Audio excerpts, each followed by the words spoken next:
इतना सुनकर के सुधर्मा मुस्कुराने लगा, हंसने लगा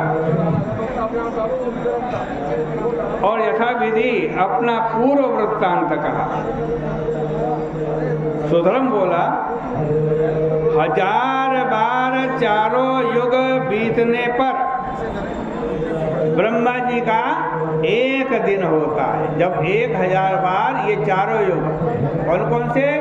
सतयुग, त्रेता, द्वापर और कलयुग, ये जब 1000 बार बीत जाते हैं, इतना बड़ा ब्रह्मा जी का दिन होता है। और ब्रह्मा जी के एक दिन में 14 मनु तथा इंद्र आदि दूसरे दूसरे देवता होते हैं। सब सृष्टि एक प्रकार की होती है। आज कितनी सृष्टि हो गई, इसकी संख्या कौन जाने। हम तो आज विष्णु भगवान के मंदिर से आए हैं, वैकुंठ लोक से आए हैं। वहाँ बहुत समय रहे और हमारे देखते देखते न जाने कितने ब्रह्मा बीत गए, जिनकी हम गिनती भी नहीं कर सकते। हे इंद्र, इस समय हम स्वर्ग से आए हुए हैं और हमने जो पुण्य किया, जो सुकृत किया, उसको सुनो। यह सुनने और कहने वाले के पापों के नाश करने वाला।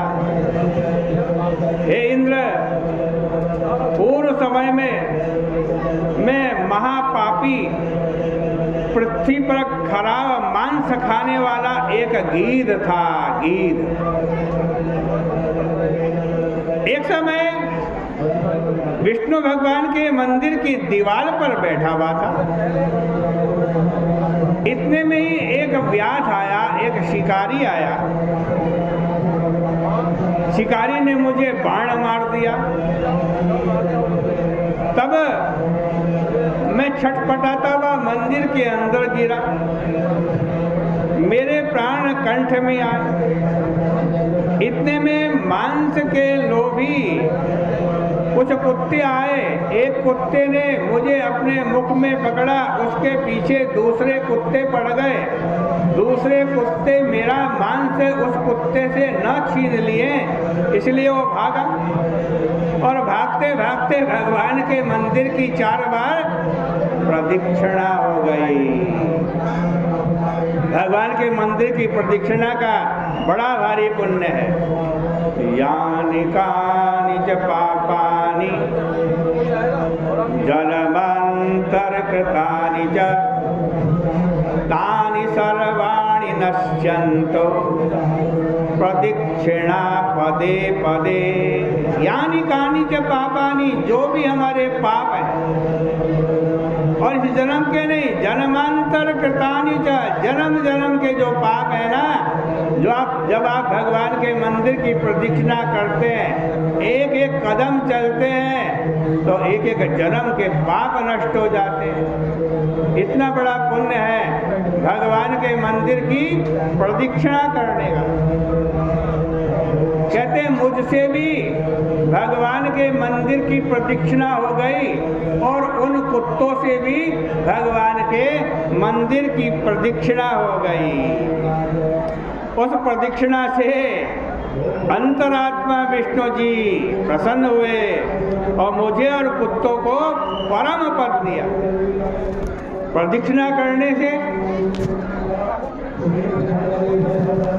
भगवान के मंदिर की प्रदक्षिणा करने से क्या मिला, क्या फल मिला, तो बता रहे आए। हमें परम पद प्राप्त हुआ। मैं विष्णु भगवान के लोक में गया।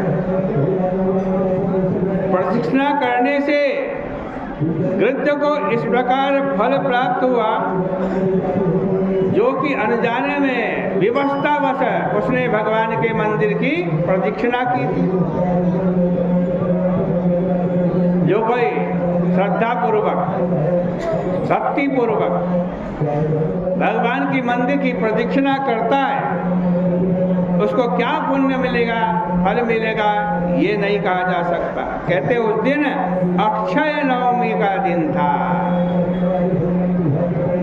सुधर्म से इस प्रकार कहे गए इंद्र मन से बड़े प्रसन्न हुए और भक्ति से विष्णु भगवान की पूजा की। नारद जी कहते हैं कि भगवान के मंदिर की प्रदक्षिणा के समान न तो कोई पुण्य हुआ है न होगा। कार्तिक महीने में शुक्ल पक्ष की नवमी की तिथि को भगवान के मंदिर की प्रदक्षिणा करने से सब पाप दूर होते हैं। कार्तिक महीने की शुक्ल पक्ष की जो ये नवमी की तिथि है, ये सतयुग की आदि तिथि है। आज के दिन से सतयुग प्रारंभ हुआ था। इस दिन स्नान, हवन, दान करने से अनंत फल प्राप्त होता है। हे राजन, कार्तिक शुक्ल नवमी को मथुरा में जाकर प्रदक्षिणा करने से सब पाप दूर हो जाते हैं और हरिद्वार जैसे तीर्थ में प्रदक्षिणा करने से सब पाप दूर होते हैं। मनुष्य महापापों से छूट जाता है। प्रदक्षिणा में जितने कदम मनुष्य चलता है उतने ही कुल उसके वैकुंठ हो जाते हैं। आज कहते हैं जो कोई तीर्थ यात्रा करके आता है उसके दर्शन से भी पाप दूर हो जाते हैं। मथुरा और हरिद्वार पूरी दूर हो, आप वहाँ नहीं जा सकते तो दूसरी जगह प्रदक्षिणा करनी चाहिए। दूसरे तीर्थों में जो नजदीक का तीर्थ हो वहाँ जाकर के प्रदक्षिणा करें। वहाँ भी ना जा सके तो ब्राह्मण की प्रदक्षिणा कर ले। आपके समीप में जो विष्णु भगवान का मंदिर हो उसकी प्रदक्षिणा कर ले। गौशाला की प्रदक्षिणा कर ले। आज गुप्त से गुप्त बात नारद जी कह रहे हैं कि शालग्राम और तुलसी इनकी प्रदक्षिणा के समान न कोई फल हुआ है और न ही होगा।